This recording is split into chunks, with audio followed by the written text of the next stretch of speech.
Okay, so again, we are in Second Samuel chapters 4 and 5 today. And in these two chapters, it's kind of interesting. There's some people that will read over these two chapters and go, I have no idea why God put these pages in here. I have no idea why this is here. And I'm a firm believer that there's nothing in Scripture that's there by accident. It might not be readily apparent to us why it's there, but every word, every sentence, every verse, every paragraph, every chapter is there for a reason and a purpose.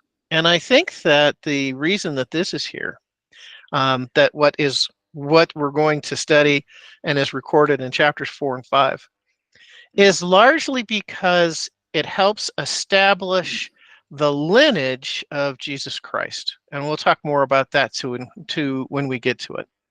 But let's go ahead and head over to 2 Samuel chapter 4 and do our read through. Again, gentlemen, please make sure that your microphones are muted, and don't hesitate to unmute to make comments or ask questions. All right, 2 Samuel chapter 4. When Ishbosheth, son of Saul, heard that Abner had died in Hebron, he lost courage, and all Israel became alarmed. Now, Saul's son had two men who were leaders of raiding bands. One of them was Baanah, the other was Rahab. They were sons of Rimmon, the Beerothite, from the tribe of Benjamin. Beeroth is considered part of Benjamin. Because the people of Beeroth fled to Gittim and have resided there as foreigners to this day. Jonathan, son of Saul, had a son who is lame in both feet.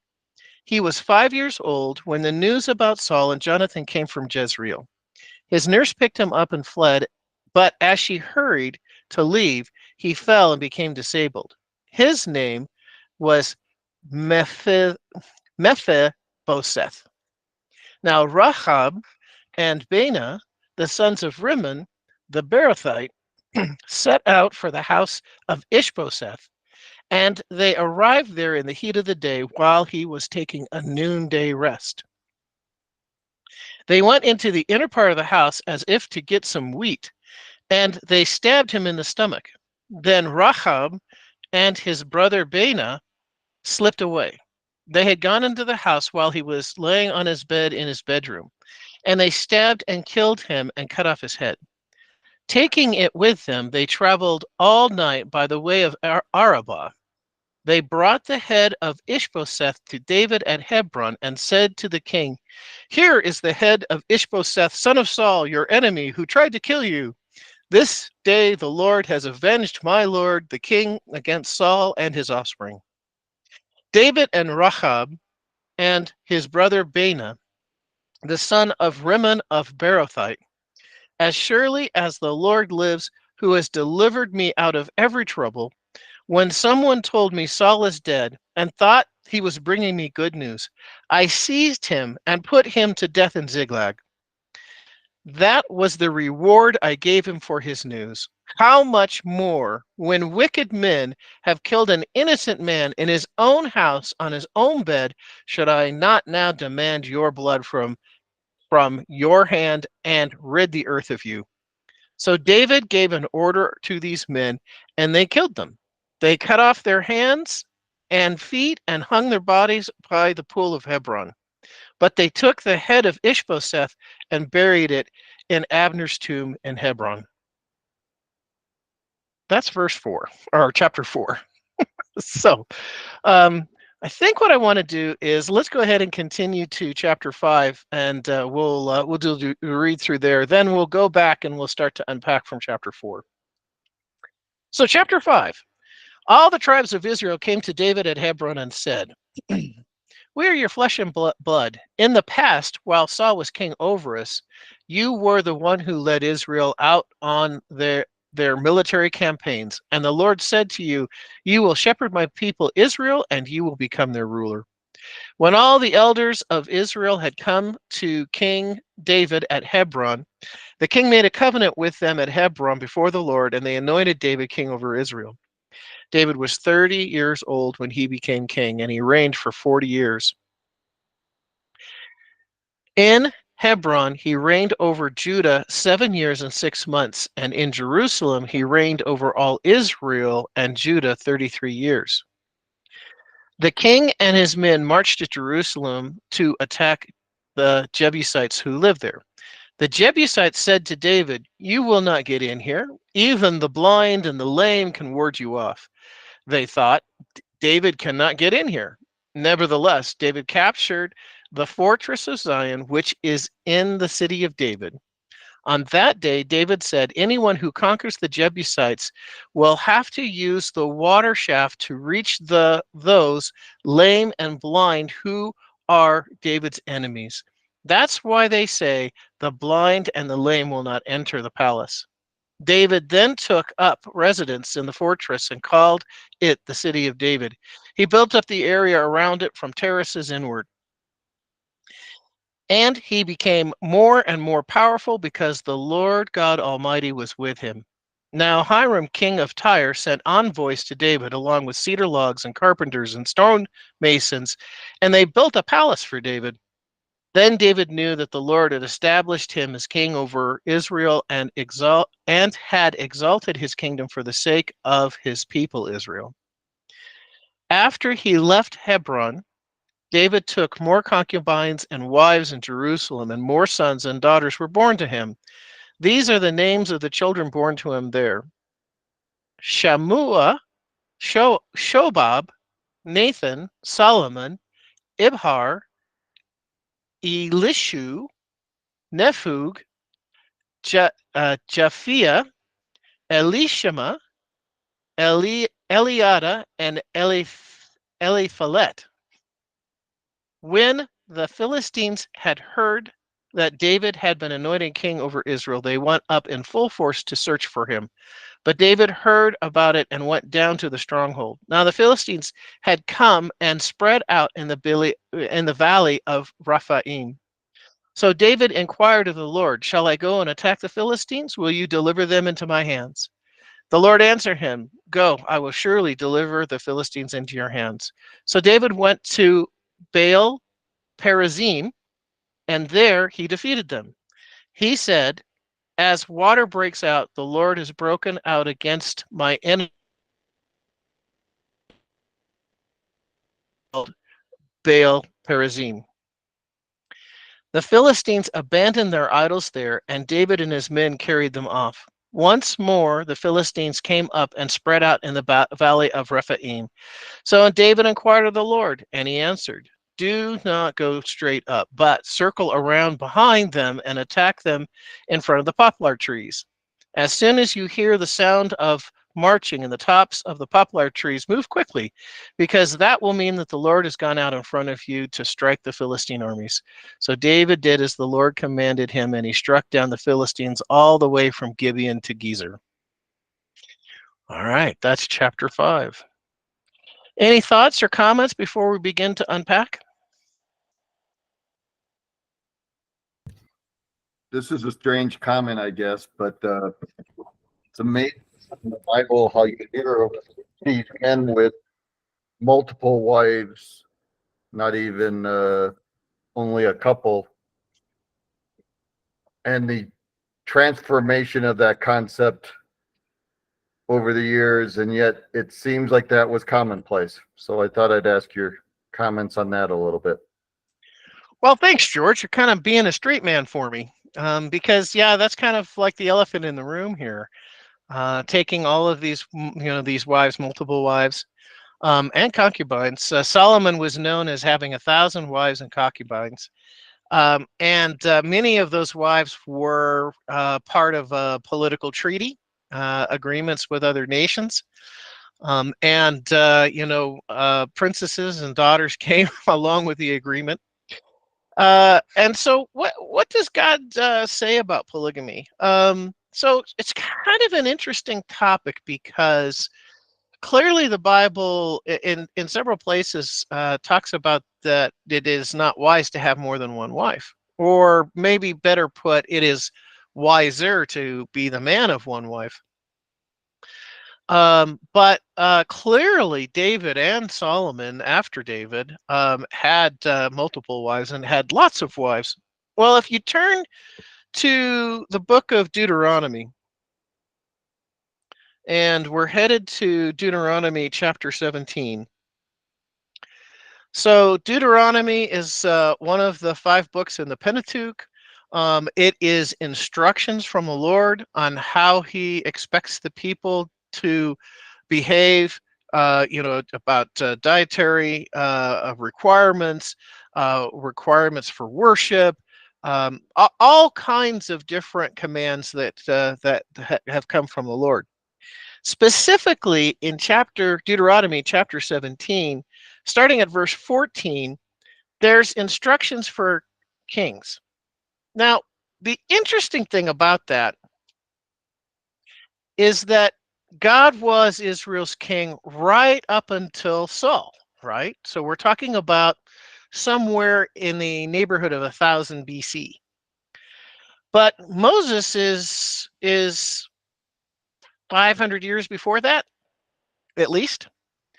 And it seems like God gave instructions for this future king of Israel, knowing that eventually there would be a human king and that the people would want to have a human king instead of uh, allowing God to be their king, which was his original intention.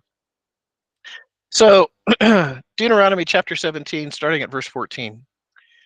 When you enter the land the Lord God is giving you, and have taken possession of it and settled in it, and you say, let us set up a king over us like all the nations around us, be sure to appoint over you the king the Lord your God chooses.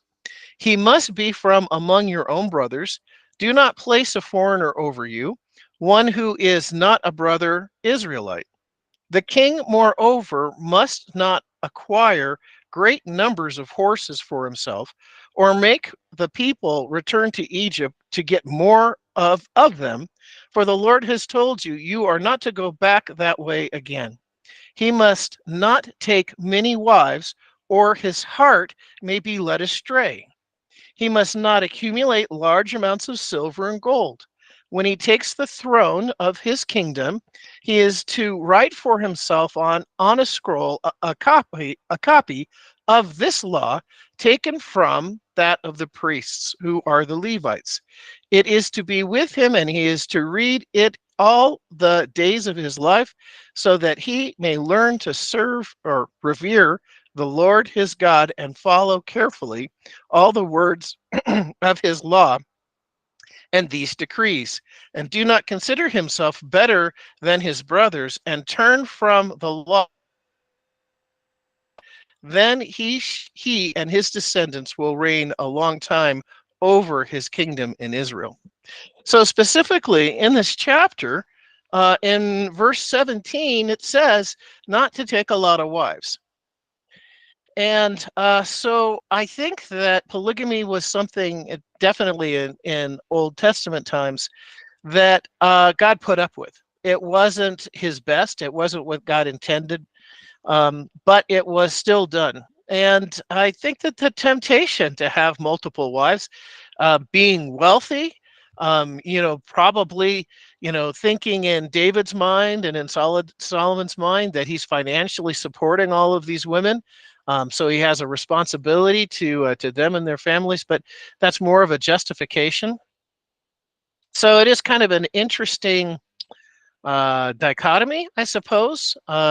It was never the Lord's best, but it was something that that God put up with. However, many think that the fact that Solomon had 1,000 wives and concubines, actually led to not only Solomon's moral downfall, which we know that it did. Solomon is an example of not finishing well. But many think that that Solomon and this situation with his foreign wives and how his foreign wives led him into idol worship ultimately resulted in the Babylonian captivity, which was God doing a course correction for the entire nation of Israel. And it's interesting that idolatry was, or the worship of idols, was a problem for the Israelite people right up until the Babylonian captivity. Then during the captivity, it was really a rallying point for the people religiously. And a lot of the writings that we have in the Old Testament today were actually done during the Babylonian captivity. Once the Israelites or the Hebrews were allowed to return to Jerusalem after the fall of the Babylonian Empire and the successful military campaigns of the Persians, now the Persians become the next world power. And the Persian King Cyrus, allows the Israelites to return to Jerusalem. After that point, idolatry is never an issue again. It's never a problem. So it's not that there weren't consequences for having multiple wives. So that might have been more than you were looking for, George.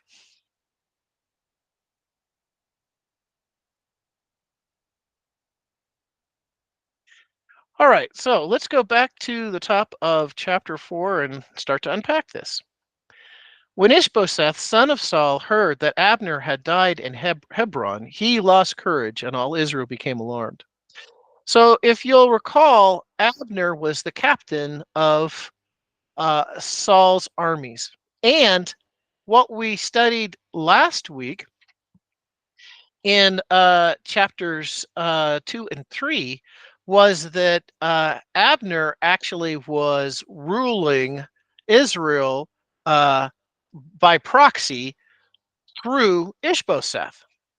So Abner, huge experience, leader of men, a warrior, and yet he had no legal claim to the throne.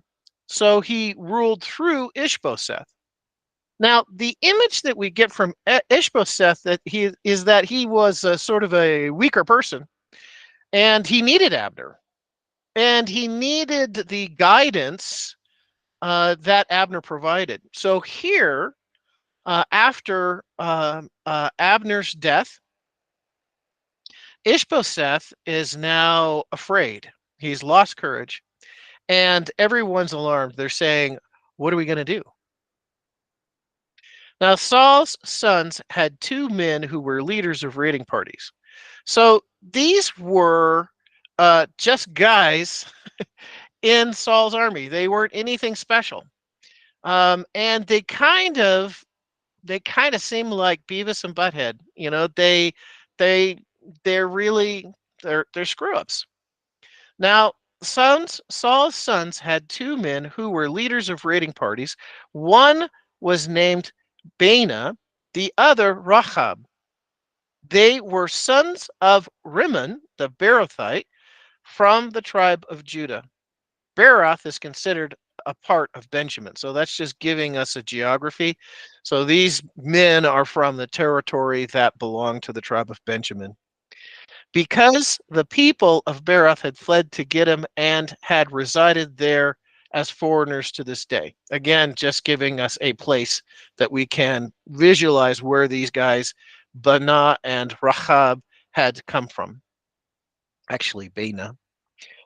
Jonathan, son of Saul, had a son who is lame. Now, this is kind of an interesting thing. Well, why is this here? And you'll notice that in our text, it's in parentheses. So this is like a thought that is inserted in this paragraph and in this story of Baana and Rahab. Jonathan, son of Saul, had a son who was lame in both feet. Okay, so it's going to tell us how this son became lame. He was 5 years old when he heard the news about Saul and Jonathan being killed on the battlefield. When news came from Jezreel, his nurse picked him up and fled, and as she hurried to leave, he fell and became disabled. So now we're living in a time where if if you had broken your legs, or if you had some other injury like you tore an ACL, there was no surgery. And if you didn't set the leg right, you would be crippled for the rest of your life. And his name was Mephibosheth. Now, part of the reason we think that this mention is here is for later in 2 Samuel. David actually goes looking for members of Saul's family. And Mephibosheth is Jonathan's son. So he is Saul's grandson. And David actually takes care of him and shows grace to Saul's family.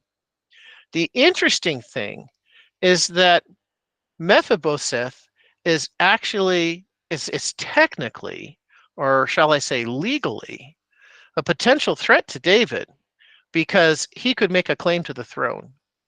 But David never treats him badly. Matter of fact, out of respect for Saul, he shows Saul's family kindness. Now back to our story about Rahab and Baanah. Verse 5. Now Rahab and Baanah, the sons of Rimmon the Beerothite, set out for the house of Ishbosheth, and they arrived there in the heat of the day, while Ishbosheth was taking his noonday rest. So it's hot. Nobody wants to go outside when it's hot, when the sun's high up in the sky. So Ishbosheth is taking a siesta. He's laying on his bed, and Rahab and Baanah come and kill him.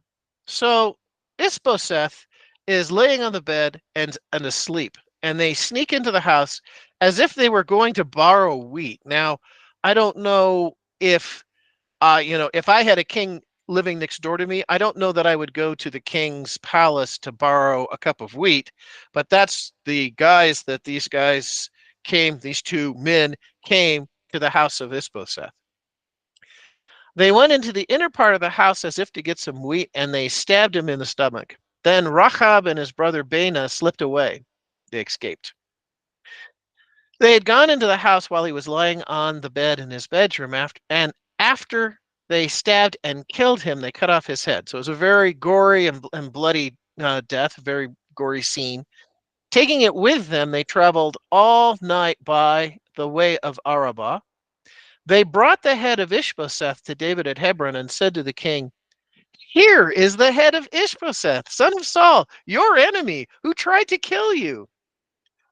Obviously, these two, Beavis and Butthead, think that by killing Ishbosheth that they are going to garner favor from David.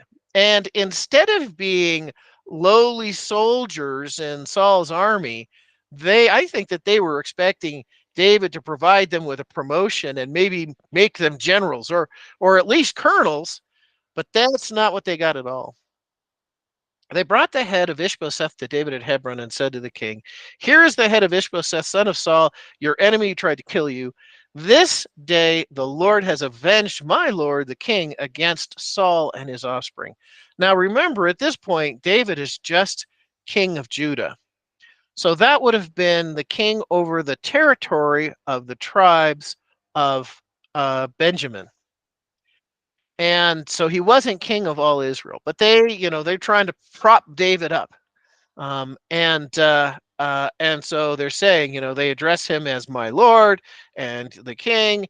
And they're assuming that David wants to take revenge against Saul and would be happy on his only surviving son, Ishbosheth. But again, that's not what happened. Verse 9. David answered Rahab and his brother Baanah, the sons of Rimmon the Beerothite, "As surely as the Lord lives, who has delivered me out of every trouble, when someone told me Saul is dead and thought he was bringing me good news, I seized him and put him to death at Ziklag." And you'll remember that, right? The Egyptian guy that they found wandering around about the desert. And when he told them the story that he was with Saul when he died, and he was leaning on his spear, and Saul told him, end me. And he did. The Egyptian did. He slew Saul, who was mortally wounded, but not yet dead. David did not take that news well, and he killed the Egyptian. Again, the Egyptian thought that he would garner some sort of favor from David, delivering him that news, and it had the opposite effect. Well, here, situation. He says, "How much more when wicked men have killed an innocent man in his own house on his own bed, should I now not now demand his blood from your hand and rid the earth of you?" So David gave an order to his men, and they killed them, cut off their hands and their feet, and hung their bodies by the pool of Hebron. But they took the head of Ishbosheth and buried it in Abner's tomb at Hebron. So you got to ask yourself, why the detail in verse 12? Why is that there? Because, it's like I could have gone all day without that gory detail. Well, it's actually showing you a two ends of a pole. So when they cut off the hands and feet and hung the bodies of Rahab and Baanah on the wall, they were showing them disrespect. Because what they had done, that's what they deserved. They didn't deserve any respect at all, and they were showing them disrespect in the way that they were died. And matter of fact, or the way that they were killed. And as a matter of fact, it was considered to be a sign of disrespect to not bury the bodies. Notice they didn't bury the bodies. They hung them on the wall. Versus what David had done with the head of Ishbosheth. He had ordered it to be buried. And where was it going to be buried? In Abner's tomb in Hebron. So they had recently buried Abner, remember? And he was killed on the outskirts of Hebron. And to show Ishbosheth remains the proper respect, they buried him. So that's the comparison there. The contrast that's being shown here is the disrespect versus the respect, or the proper care of the remains versus the improper care of the remains. Thoughts, comments before we move to chapter 5?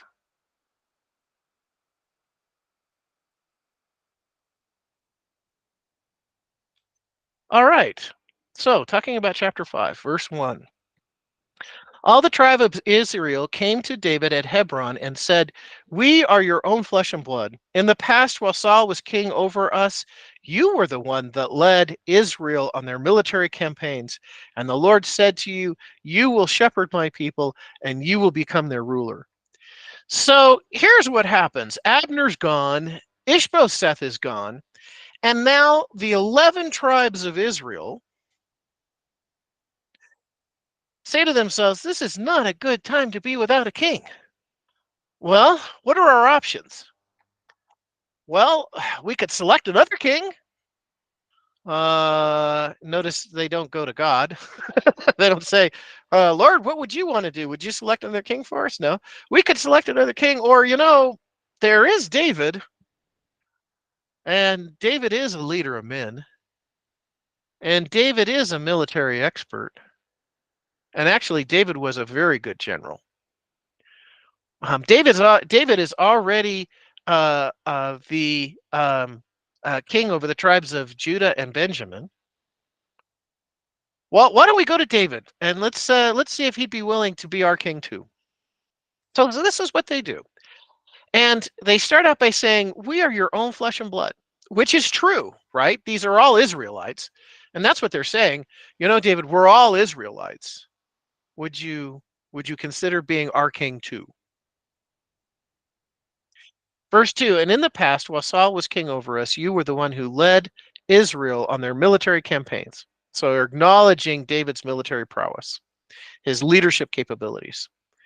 And they're also acknowledging that David has already been anointed by Samuel as a young man to be the future king of Israel. So this was common knowledge. Now, David was not yet king of Israel. He was the king over the tribes of Judah and Benjamin. And the Lord said to you, you will shepherd my people Israel, and you will become their ruler.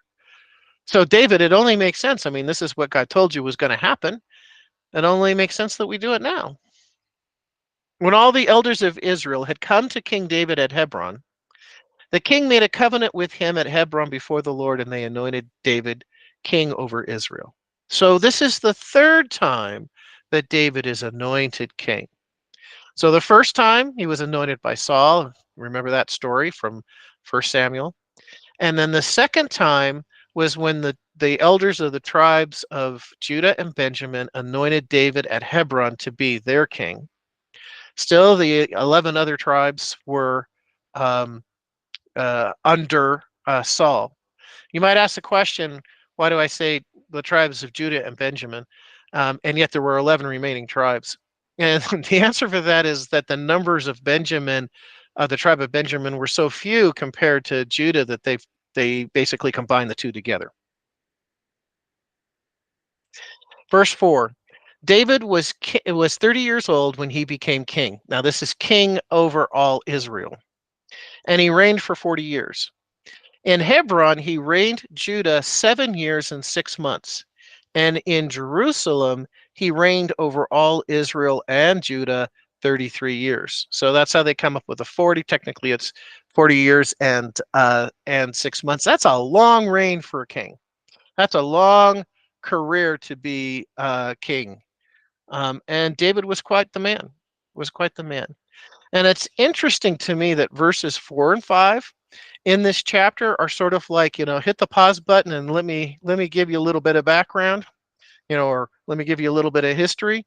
But it's telling us, before it's actually occurred, that David ends up, after he's anointed king by the elders of Israel, also that David ruled a total of 40 years. 30 years. He was 30 years old.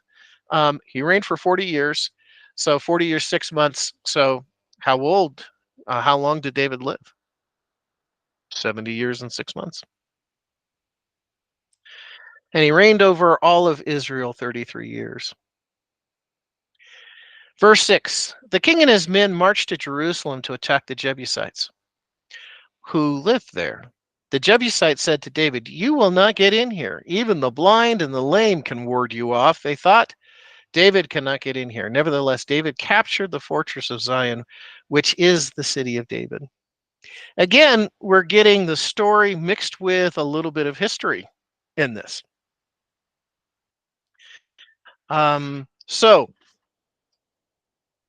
this is David's political brilliance. And I know it doesn't say it here, but we're going to fill in some blanks.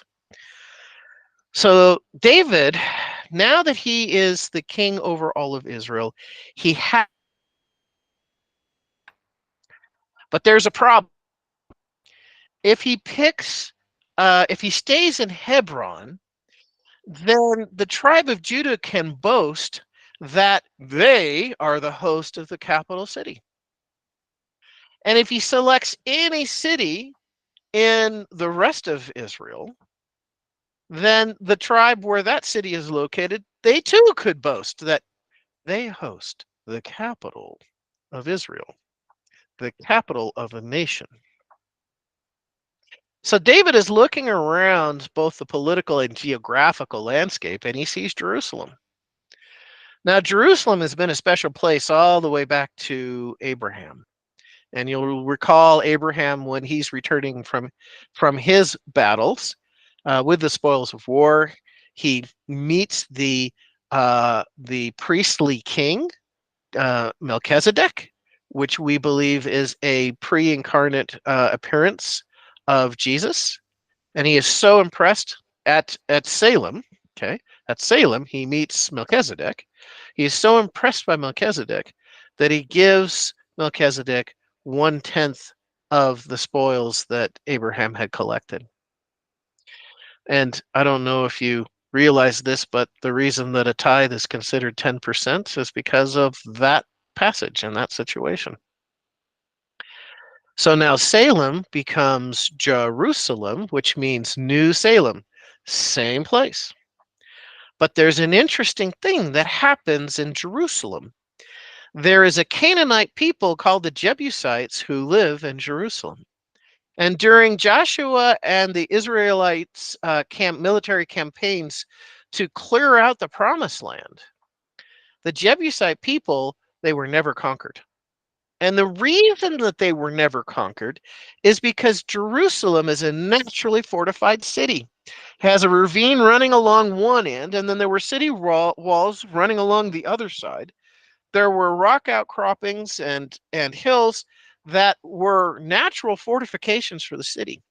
So the Israelites were never able to take the city of Jerusalem or the Jebusite people captive. And so Jerusalem is a city that is not claimed by any of the tribes of Israel. So in our modern day world, a similar situation is Washington, D.C.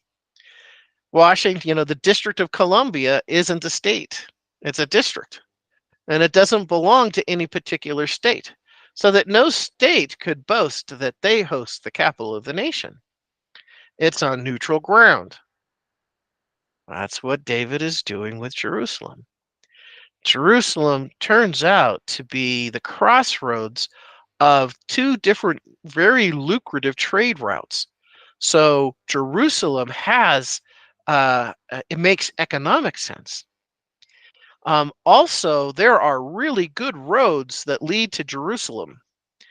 And David, after capturing the city of Jerusalem, setting up his capital there, makes it his military headquarters. And from a military standpoint, a policing standpoint, he can police the entire nation from the city of Jerusalem. So it made sense from multiple dimensions that David would set up his capital in Jerusalem. But there's a problem. It's occupied with Canaanite people still to this day. Well, to David's day. And so he would have to take the city first before he could do that. And that's exactly what David intends to do. Back to verse 6. The king and his men marched to Jerusalem to attack the Jebusites who lived there. The Jebusites said to David, "You will not get in here. Even the blind and the lame can ward you off." So the Jebusites know that, the Israelites have tried it before. Nobody's been successful in laying siege to the city and taking it. And you're not going to be successful now, David. But David has a plan. They thought David could not get in here. Nevertheless, David captured the fortress of Zion, which is the city of David. So there's actually a lot of information in that sentence. Nevertheless, David captured the fortress of Zion. So here was David's battle plan. I don't have to take the city. I just have to take Mount Zion. And I will build a fortress on top of that mount. I will set up fortifications, and I will use it as a base to attack the rest of the city. And that will allow me, it'll give me the high ground advantage, and that will allow me to take the city. I don't have to defeat the walls. I don't have to defeat their fortifications. I just have to take Mount Zion. David loved Mount Zion. And it was from Mount Zion that David built what's called the City of David. And so it is at a higher elevation than Jerusalem.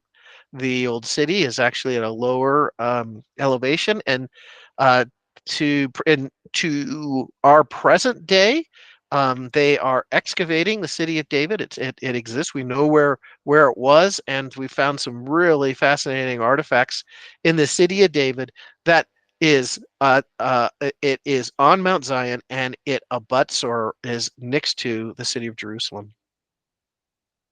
Nevertheless, David captured the fortress of Zion, which is the city of David. On that day, David said, anyone who conquers the Jebusites will have to use the water shaft to reach those lame and blind who are David's enemies. That is why they say the blind and the lame will not enter the palace. This verse actually turns out to be a little controversial. And other translations, like any of the translations that are based off the King James, it reads just slightly different, but the blind and the lame are cursed by David. There's a couple of thoughts here, and one is that David's response, let's see, anyone who conquers the Jebusites will have to use the water shaft to reach those lame and blind who are David's enemies. Some Bible commentary writers believe that that's a direct response, that David is responding to the taunt that was made to David by the Jebusite people. That makes sense. They say that even the blind and the lame, because they felt that secure in their city, and David is saying the blind and the lame will not enter the palace. I think this is actually a reference back to David finishing the job that Joshua started in the military campaigns of Israel and never being able to capture the city of Jerusalem and rout out the Jebusite people. But that's exactly what they did. David's armies went up through a water shaft, so there was a spring outside the city walls. That's where you had to go to get your water. And they had made a tunnel from inside the city to where the spring is located, so that they thought that they were sitting pretty. All you had to do was store up enough grain and oil. You had water from this spring. Well, they actually used the shaft of the spring to enter the city. They didn't have to destroy the walls or break down the walls or climb or scale the walls. They went up through the water shaft. Verse 9, David then took up residence in the fortress. That's the fortress that he made on Mount Zion, and called it the city of David. He built up the area around it from the terraces inward, and he became more and more powerful because the Lord God Almighty was with him. So this is literally true. Now, David, being the king of a united Israel, ushers the nation into the greatest time that Israel has ever seen.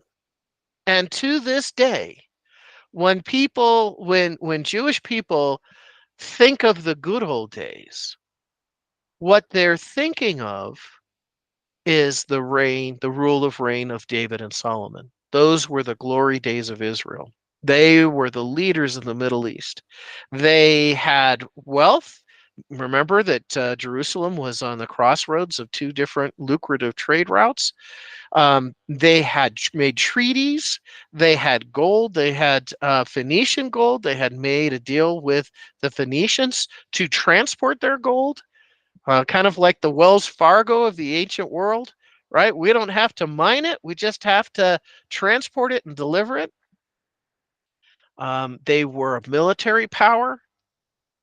And like I said, when Jewish folk, when they think about the good old days of Israel, they think back to the kingdoms of David and Solomon. This is also a precursor, a foreshadowing of the future king of David ruling and reigning from his throne where? In Jerusalem. So when Christ returns at his second coming, and he wipes out the armies at Armageddon, his next act is to establish his throne on Temple Mount and to rule and reign the entire earth from Jerusalem. So from a biblical standpoint, Jerusalem is the center of the world. It is the center of the earth. And it will remain that way when Christ returns. It will remain that way for 1,000 years. a period of time we call the millennium. So David and the glory of David is a precursor or foreshadowing of the future glory of Jesus Christ, David's descendant. And that becomes important in this chapter. David's descendant sitting on the throne. And Jesus Christ returns that glory to Israel. Verse 11. Now, Hiram, king of Tyre, sent envoys to David along with cedar logs and carpenters and stonemasons, and they built a palace for David. Then David knew that the Lord had established him king over Israel and had exalted his kingdom for the sake of his people Israel. So what is going on here? All right, well, so Tyre is a city, right? It's a city to the north. And the area that we know today is Syria. So Tyre is a city, a well-to-do city in Syria. The king, his name is Hiram. He sends an envoy to David, and along with this envoy, with this group of men, he sends cedar logs. What are they going to do with these cedar logs? They're going to use the cedar logs to make cedar paneling, which in those days was considered to be the finest of building materials. Cedar logs and carpenters and stone masons, and they built David a palace. Why did Hiram do that? Because he knew that David and Israel were about to become a superpower, that they were a sleeping giant at that time. And he wanted to politically and economically align himself with David. So he sent the envoy, the cedar logs, the carpenters and stonemasons, to build David a palace. How else can you show more respect to a king than to build him a palace? And not build him a palace in just any city. No, in the city that he has captured to make his capital for the nation.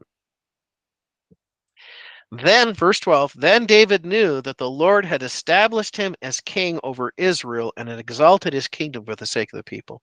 When that happened, that was like David's moment when the light bulb goes off and he says to himself, God's done it.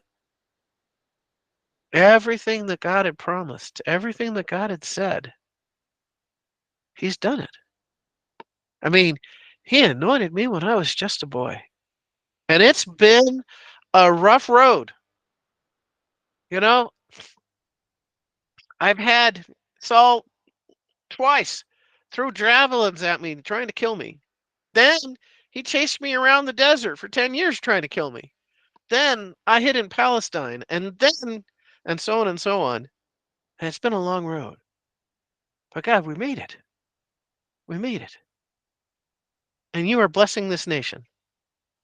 And I just thank you, God, for sustaining me during that rough patch, training me up.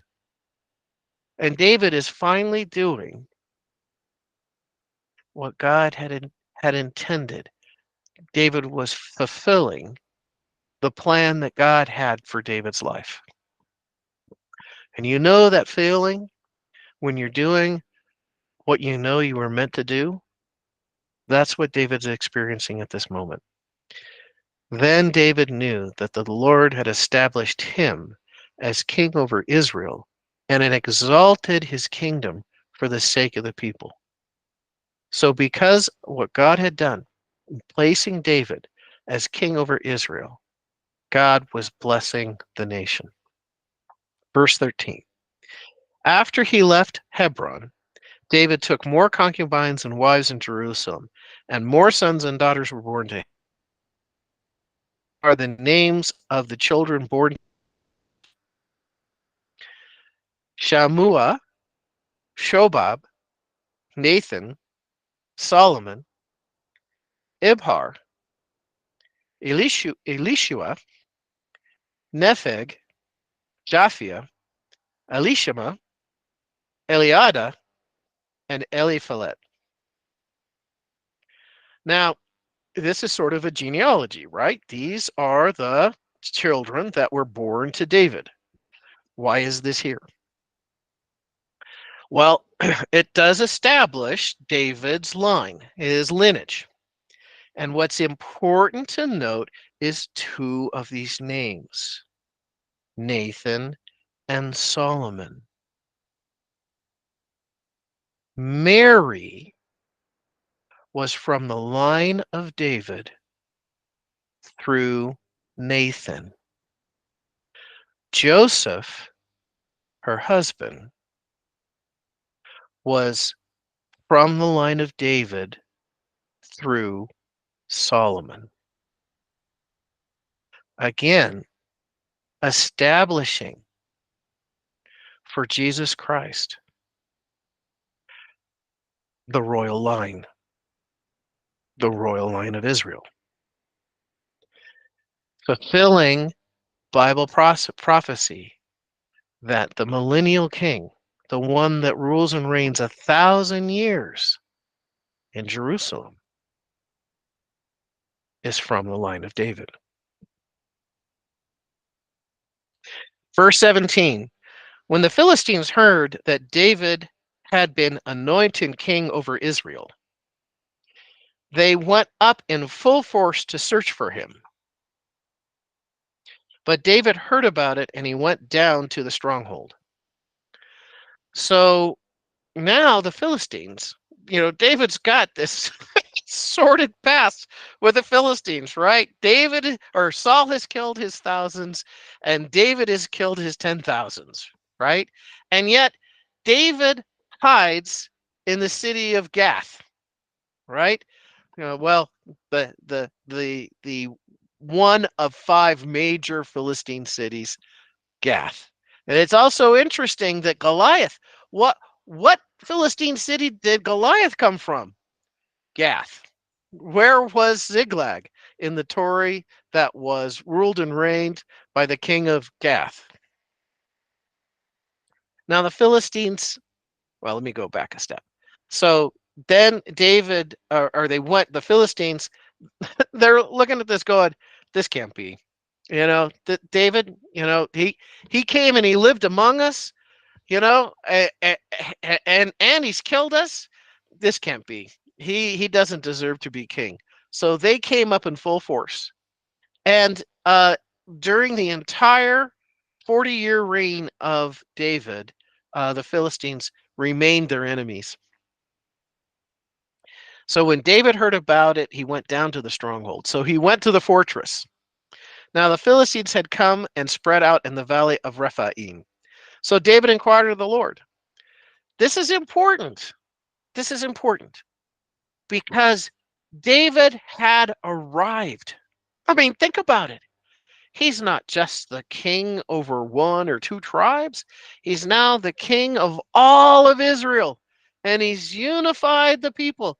He's the first king to really unify the people, both politically, militarily, economically, and he successfully routed out the Jebusites, and Jerusalem is his.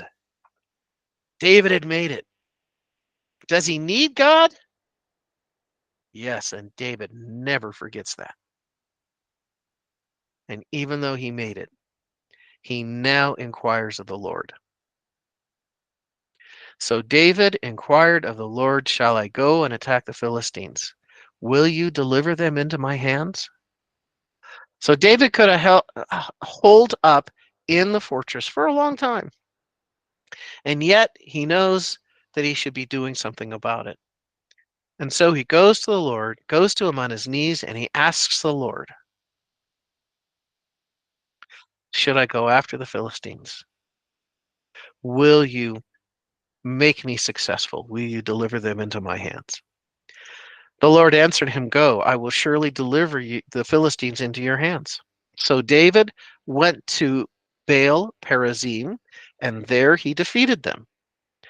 He said, as waters break out, the Lord has broken out against my enemies before me. What does that mean? It means that God allowed them to come on the Philistine armies like a flood.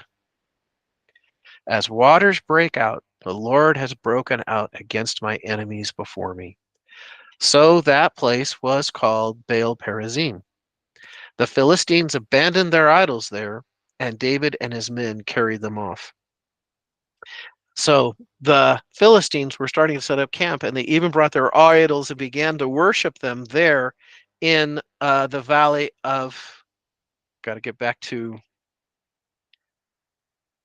Baal Perazim. There we go. And David and his men carried off the idols. They didn't want anything to do with those idols, and they were destroyed. Verse 22. Once more the Philistines came up and spread out in the valley of Rephaim. So David inquired of the Lord, and he answered, do not go straight up, but circle around behind them and attack them in front of the poplar trees. Well, I thought that this was interesting because not only is God, David inquires of the Lord, God gives David a battle plan. And he tells David to go behind them and flank them. Do not go straight up, but circle around behind them and attack them in front of the poplar trees. As soon as you hear the sound of marching in the tops of the trees, move quickly, because that will mean the Lord has gone out in front of you to strike the Philistine army. So David did as the Lord commanded. Wow. If you're going to inquire of the Lord, if you're going to ask him, God, what is it that I should do? And God responds and answers you. You now have an obligation to be obedient to what God has said. It would be foolishness to go, things aren't shaping up the way that I thought they would. I don't think that it makes sense for us to come up behind and flank them. That is rather risky. I think what I'll do is I'll kind of attack them from the side. That would have meant failure for David. And that's not what he did. He did as the Lord commanded, and God made them successful. God made their attack successful. And he struck down the Philistines all the way from Gibeon to Gezer, from one end to the other. He routed them completely out of the land. So what we see in these two chapters is we see the transition of David. He went from being the king of two tribes out of Hebron to being the king of the entire nation of Israel out of Jerusalem. And he becomes a military entire Israel. Now, before, he was a commander in Saul's army, but he was never in charge of the whole thing. He was not the chief leader, supreme and imperial leader, but he is now. And like I said, Israel experiences a time of prosperity that is in the record books.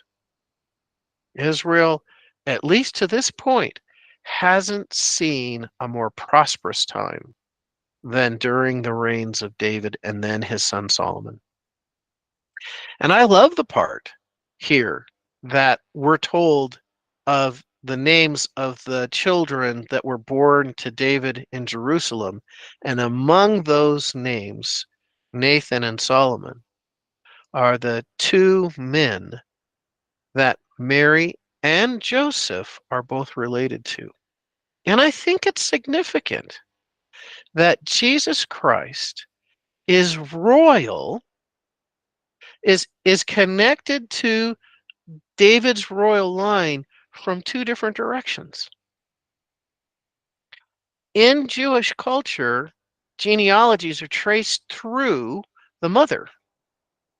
But let there be no doubt that Jesus as king is legitimate because he's related to David through both his mother and his father, through Nathan and Solomon directly to David. Closing thoughts, comments?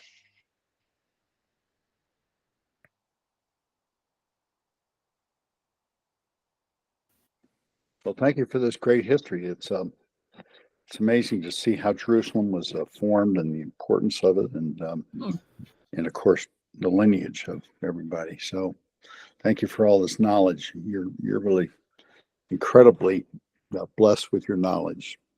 Thank you, Amen. John. Thanks, Perry. This turns out to be foundational. You know, what we study today is foundational for another 1,000 years. And it's interesting. I don't know about you all, but I like seeing how God foreshadows the future, right? And he's doing that with David, and ultimately Jesus Christ being born in where? The city of David, Bethlehem. You know, that I mean, it's interesting when we see how this stuff is all related, right? Jesus is born in Bethlehem, right? And how did he get there? Well, you know, the Roman emperor called a census, and everybody had to return to their hometown. Well, where was their hometown? Both Mary and Joseph's hometown was Bethlehem.